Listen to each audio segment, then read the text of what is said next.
இந்த பதிவு எதுக்குன்னு பார்த்தீங்கன்னா, ஆக்சுவலாக இப்போது நம்ம டாக்டர் திவாகர் வாட்டர்மேலன் ஸ்டார் அவர்கள் வந்து ரொம்ப வைரலாக போயிட்டுருக்காரு சோஷியல் மீடியாவில்.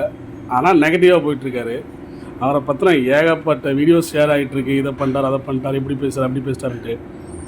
அதுக்கெல்லாம் காரணம் யாருன்னா, இப்போது அதே நெகட்டிவ் ஸ்ப்ரெட் பண்ணுற சோஷியல் மீடியா தான்.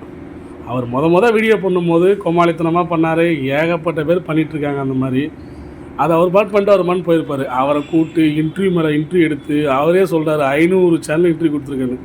அவ்வளோ இன்டர்வியூ எடுத்து அவரை இதை பண்ணுங்க, இப்படி நடிச்சு காட்டுங்க, அப்படி நடிச்சு காட்டுங்கன்ட்டு அவர் ஆசையை தூண்டி அவரை நம்ம ஒரு பெரிய ஆக்டரை நம்ப வச்சு இப்போ அந்த ஆணவம் அவர் தலைக்கு ஏறி அவர் எல்லாரையும் பற்றி தப்பாக பேசிகிட்டு இருக்காரு. இப்போது சூர்யா, தனுஷ், அதுக்கப்புறம் சூரியன்ட்டு இப்போது அதே சோஷியல் மீடியா அவரை நெகட்டிவாக இப்படி பேசிட்டார், அப்படி பேசிட்டார்னு சொல்லிட்டு போர்ட்லேட் பண்ணி பயங்கரமாக பண்ணிட்டுருக்கீங்க. இதெல்லாம் என்ன நியாயம்னே எனக்கு தெரில. இது சோஷியல் மீடியா திறமையானவங்களை கண்டுபிடிக்கிறதே இல்லை. எவ்வளோ பேர் வாய்ப்பு தேடி எப்படியெல்லாம் கண்டென்ட் பண்ணி எப்படிலாம் சிரிக்க வச்சு எப்படிலாம் டான்ஸ் ஆடி என்னென்னமோ பண்ணிட்டுருக்காங்க. அவங்களெல்லாம் யார் கண்டுக்கும் இவங்களுக்கு தெரியாது. யாரை கூப்பிட்டு பண்ணால் இவங்களுக்கு வியூஸ் போகும், இவங்களுக்கு மணி கிடைக்கும். இவங்களுடைய கமர்ஷியல் பர்பஸ்க்காக அடுத்தவங்களை பலியாக்காக்கிறதே வேலையாக போச்சு. நான் விமர்சிக்கணும்னு சொல்லலை, இது நிதர்சன உண்மை. இதுதான் நடந்துக்கிட்டு இருக்குது. நீங்களே பார்த்தாலே தெரியும். இவ்வளோ நாள் அவளை பற்றி பாசிட்டிவாக போயிட்டு இப்போ பாருங்கள் கண்டினியூவாக நெகட்டிவாக போயிட்டுருக்கு. எப்படி ஆங்கர் கூட சண்டை ஒரு ஆங்கர் கூட சண்டை வந்து இப்போ கண்டினியூவாக எல்லா சேனல்லையும் திவாகர் ஆங்கர் கூட சண்டை இதே தான் வந்து நியூஸ் வந்துட்டு பார்த்தீங்களா. இதை எல்லா சேனல்லையும் பண்ண ஆரம்பிச்சிட்டாங்க. அது அவரும் ஒத்துழைக்கிறாரான்னு எனக்கு தெரில. அவர் உண்மையிலே அப்படி பண்ணுறாரா ஃபேக்காக பண்ணுறாரா அதுவும் எனக்கு தெரில. இது உங்களுடைய சுயலாபத்துக்காக அதுக்கேற்ற மாதிரி சூழ்நிலையில் மாற்றி அமைச்சிக்கிறீங்க. நல்லதும் பண்ணுறீங்க, கெட்டதும் பண்ணுறீங்க. இது சரியாக தவறான்னு தெரில.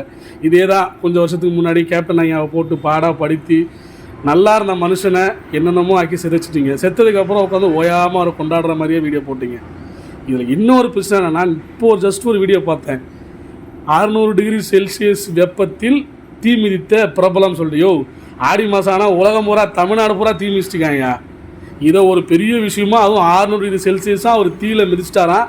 இதை என்னமா பிரபலப்படுத்தி போட்டு நானும் ரொம்ப சீரியஸாக உள்ள போய் பார்க்குறேன். நம்ம புகழ் அவன் ஊர் பையன், நம்ம ஊர் பையன், அவன் அதெல்லாம் பண்ண தான் செய்வான். இவனாலும் அவன் பண்ணிட்டு தான் இருந்தான்.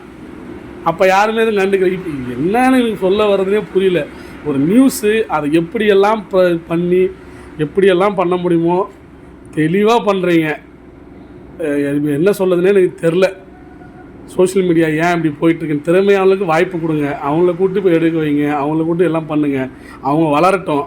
அவங்க வளர்ந்தால் அந்த ஆணவம் அவங்க தலைவைக்கு ஏறாது. இந்த மாதிரியாக வளர்த்து விட்டு நீங்களே வளர்த்து அவரை மனசுக்குள்ளே போய் நீ ஆக்டர் நீங்களே சொல்லி இப்போ அவரை அதை மனதில் ஏற்றிக்கிட்டு அவரை பெரிய ஆக்டர் நினச்சிட்டு அவர் பேசுகிறார். இப்போ அது தப்புன்னு நீங்கள் திரும்ப பேசும்போது இது யாரை நம்புறது? நாங்கள் பார்க்குற மக்கள் நாங்கள் தான் முட்டாளாக இருக்கோம். இதுக்கெல்லாம் காரணம் நம்மளும் கூட தான். யாரை வளர்க்கணும்னு தெரியாமல் வளர்த்துறோம்.